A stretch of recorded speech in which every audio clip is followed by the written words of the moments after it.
Good morning. Yeah, it's hoodie weather.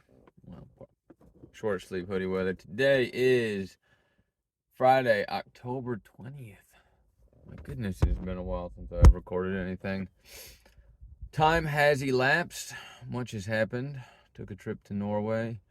Meant to make a video about that. Perhaps I'll come back and do that at another time.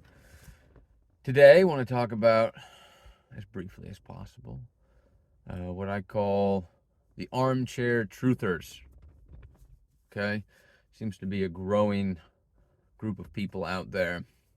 This video would be related to the idea of a continual call to action for those that know better to take the action. The title Armchair Truther would be borrowed from the idea of an armchair quarterback, which is the notion that someone that's trying to give instructions, dictate ideas, accomplish something, coordinate the field as the quarterback, but sitting in the armchair, not actually doing anything, just sitting there and talking, right? Not too different from a backseat driver. Same but different. So, we seem to be in this period of disclosure. If you're watching this video, you're likely on some journey of discovery, learning a lot of information, hopefully uncovering the occult or the hidden information, coming to grips with the truth of our reality as the events of 2020 likely shook up your life and perhaps started throwing you down rabbit holes. Or we don't even have to talk about you. This can be the general you, the others out there, right? The others are the armchair truthers out there. And we're seeing an explosion of shared content on the social media platforms. I do not decry this action in and of itself. I'm here to warn of the plateau that many will reach and then become content with. The quotations that Mark Passio shared time and time again continue to ring out, and he would use the metaphor of one along the path that's taking the journey, that suddenly they would stop and pitch a tent, and maybe they'd stay there for the rest of their life, thinking that that is the summit, but in fact it is just a false summit. So what is it that I'm referring to? Okay, we have the disclosure, a lot of information being shared, a lot of it useful, and unfortunately now also a lot of it is distorted. That is related very clearly to a hijacking of thoughts and ideas, connected to this idea I have of the fallacy of popularity. I mentioned that in another video, and it might be worth looking at that briefly as it connects to today's discussion. The fallacy of popularity, and I do hold that this isn't true for everything. It's just merely an observation I have, and when I see patterns appearing and reoccurring, I just give them a title so that there's a point of reference, so I don't have to try to explain it every time. So I call it the fallacy of popularity. Somewhat all-encompassing general idea that as an idea or an action or something that's witnessed, etc., when it reaches a certain amount of people or a certain percentage of the population, I now become suspect of its authenticity. So when something starts out and it's 100% authentic, it usually has a very, very small following, for the obvious reason that it's brand new, but also because of the amount of authentic individuals that could actually align themselves with it. To put it another way, real ideas require work, and most people aren't interested in work. The fallacy of popularity explains why, despite the significantly reduced relative quality of something that does not seem to impinge, in fact, there's an inverse relationship with how shitty something is and how many people consume it. And that might sound impossible at first, but just look at any industry. Look at food. What's the most popular, highly consumed food? Fast food. Is that arguably the shittiest food? Yes, it is. Look at alcohol, beer and wine. What do more people drink? What's sold the most of? The craft brews or the domestic? And I realize we're talking about a substance here, but you can start to see how the highest quality has a fringe following. And yeah, the argument is made that price is a big differentiator. And we're not going to get into that topic here, because ultimately everything is a choice, and you can choose what to put your time, attention, and money and energy towards. So why does everyone, or the vast majority of people, continue to choose the shittier versions? Okay, you now have a general idea of one tangent of the fallacy of popularity. What happens is, if something is real and the dark forces recognize it as garnering some attention, they will now take that idea, that product, whatever, bastardize it, invert it, distort it, repackage it, and give it back to the people. The industry I'm a part of, the grass-fed beef movement. 30 years ago, if someone sold grass-fed beef, you bet it was as authentic as it came, because no one was looking for it. Hardly anyone was producing it. They absolutely were producing exactly what people thought, because there was no other reason not to. Well, fast forward, and as soon as they started carving out more market share, the big players hijacked that word. They slapped that label on everything. So now there's this distortion of really what is grass-fed beef. And there's no way that everything that's being labeled that way is the authentic, original form of that. Okay, that's another extrapolation of the fallacy of popularity. The really critical part there, that the undercurrent of the fallacy, has to do with the work required by the individual regarding any of the ideas, concepts, products, etc. Music has the same issue. We look at pop music. Okay, we're not going to get into a debate as to whether or not art is truly in the eye or ear of the beholder. Pop music is intentionally created to subjugate the masses, present them a message. You can look at the whole changing of the hertz, etc., etc. At the end of the day, things that are consumed on any level, physical, mental, emotional, spiritual, consumed on any level by a large amount of people, is likely to be distorted or inverted. Now, I do hold out the hope that this fallacy will eventually dissipate as more people become truly aligned with themselves, awake and aware. Now, that was a bit of a segue, and I could probably do another video all about that, looking at some more specific examples, but I brought that up because I believe we're starting to see that with the awakening movement. Okay, you don't even need a time machine. Most things are archived, but if you could go back in your memory to social media pre-2020, and then what was online, say 10 years ago, 20 years ago, more than 20 years ago, there's not much online to begin with, and certainly nothing in terms of social media platforms. So just in your mind, crawl back to before 2020 and where we're at now, and you're probably seeing, like I am, an explosion of truther information, awakening information, ascension, a lot of people sharing things, and that's great. It's great. I don't begrudge any of that.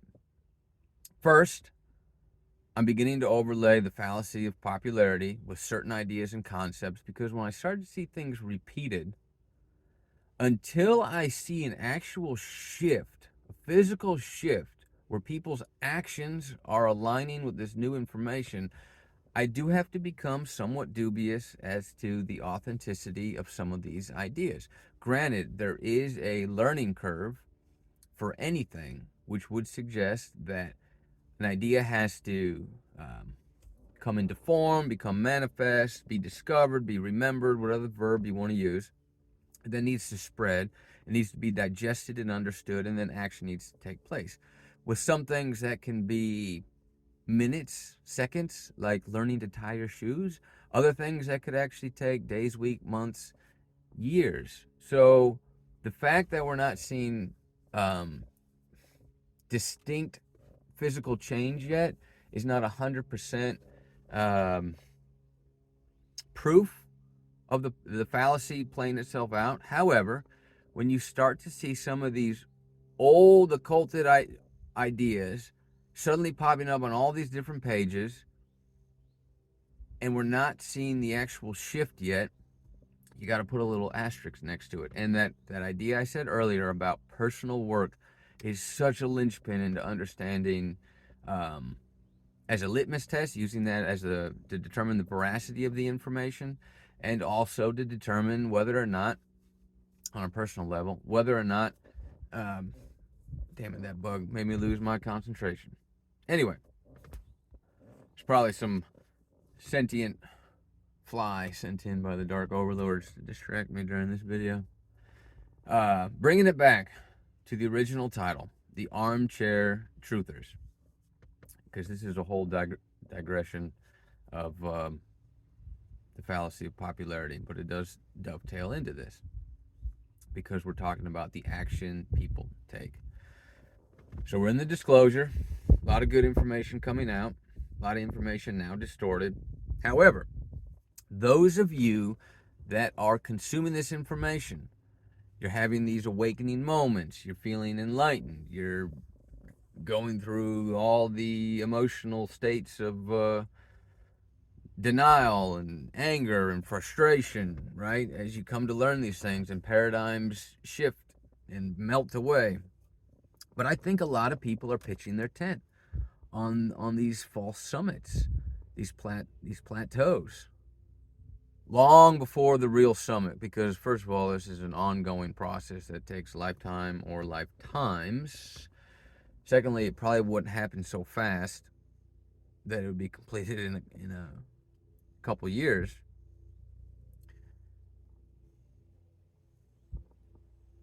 But there's all these new content creators, and let's just say for a moment their content is 100% authentic. I'm very happy to see this burgeoning group emerge. It's taking information, synthesizing it, doing something with it, and creating it and giving it back. But then the vast majority of people are just consuming it. And their consumption is a passive activity. Yeah, there's a little bit of motion if you're eating, but by and large, it's passive. It's not active. Those that created it, okay, that was active. So a lot of people consuming this information, learning stuff, but then what are they doing, right? 3 steps in the trivium: grammar, logic, rhetoric, input, processing, output, knowledge, understanding, wisdom. And that third step, right, cannot really precede the first two, but if it does not proceed, if you do not ultimately take action in the third step, you're failing. Okay? And so what we're seeing is a lot of people consuming this information, and then the most action they take is just reposting it and resharing it. And at a certain point, that's kind of just like masturbating, right? So here you have individuals that are learning things important, feeling things, maybe digesting the information, but if they're ultimately not changing their behaviors and taking concrete, actionable steps, are they really accomplishing anything, or are they actually worse off than before? Because before, or anyone that's still asleep, they're at a base level, but they're not disillusioned to the fact, thinking that they're accomplishing something contrary to what they're actually accomplishing, which is what these armchair truthers are doing. Ironically, I like to make a meme that says you cannot meme your way to enlightenment. All right? The content creators and the memes that are out there, they are wonderful. They are the catalyst. They are the spark, the ignition to the fire that must be emblazoned, to put under that boiler to heat it up and blow the lid off your steam kettle to take action. but I think a lot of people are merely settling for the consumptive side of it. Okay, and now there is a caveat, and these are what I call the door holders. The door holders are going to be your really good teachers, your really good content creators, especially those that predated um, the Instagram, TikTok era, because now everyone's kind of a content creator. And here we have another example of the fallacy of popularity.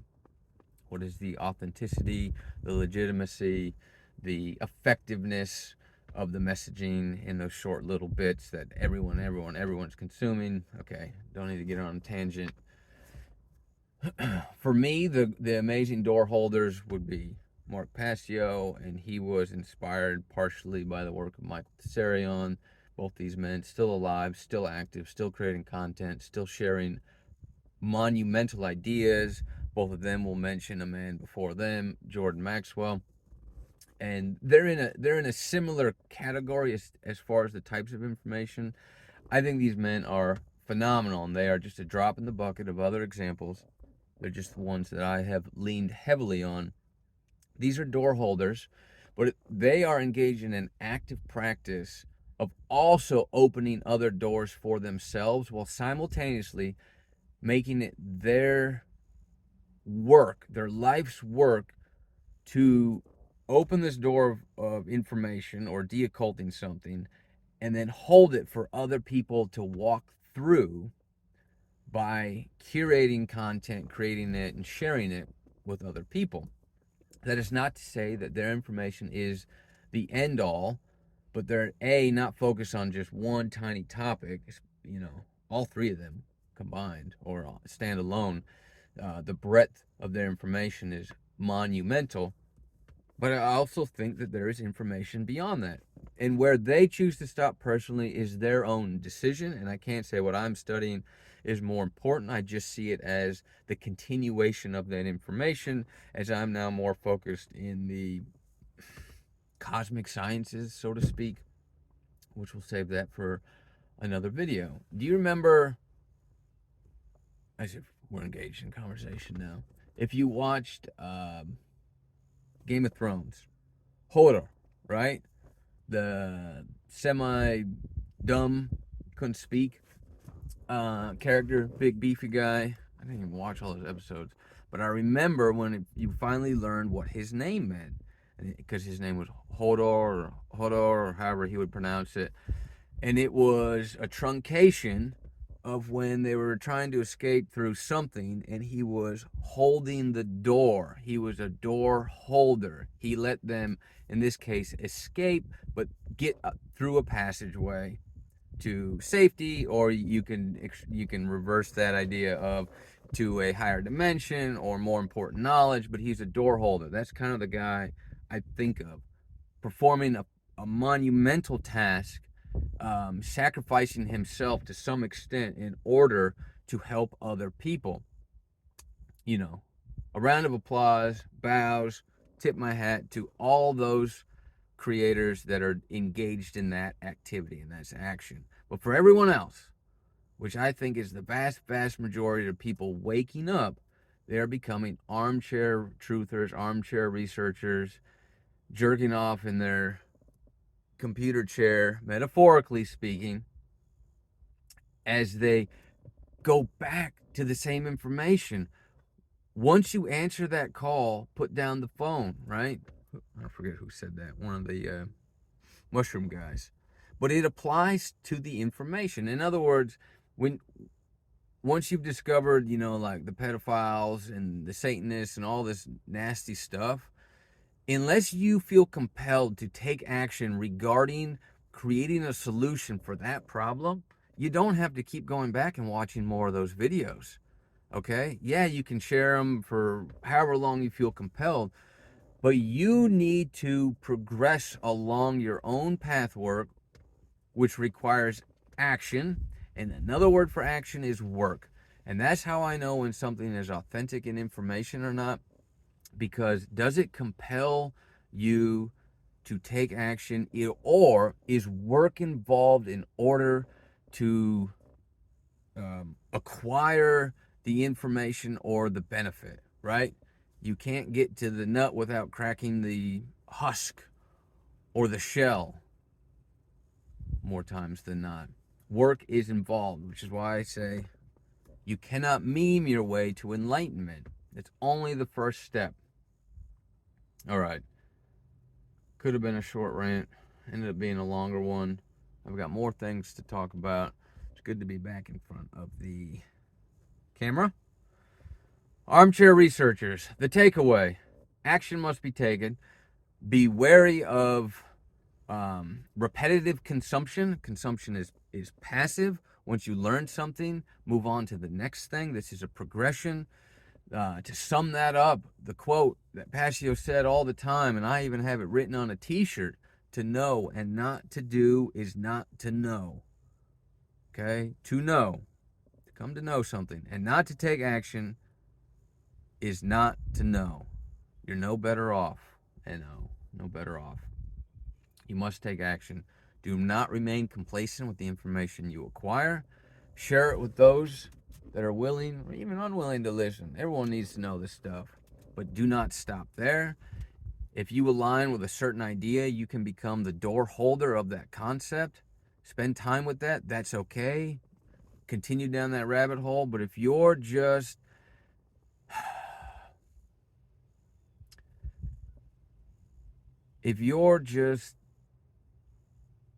what's the word I'm looking for? Complacent. If you become complacent with learning all the ghastly information that surrounds us, but you're unwilling to do anything about it, are you really any better than someone that doesn't know?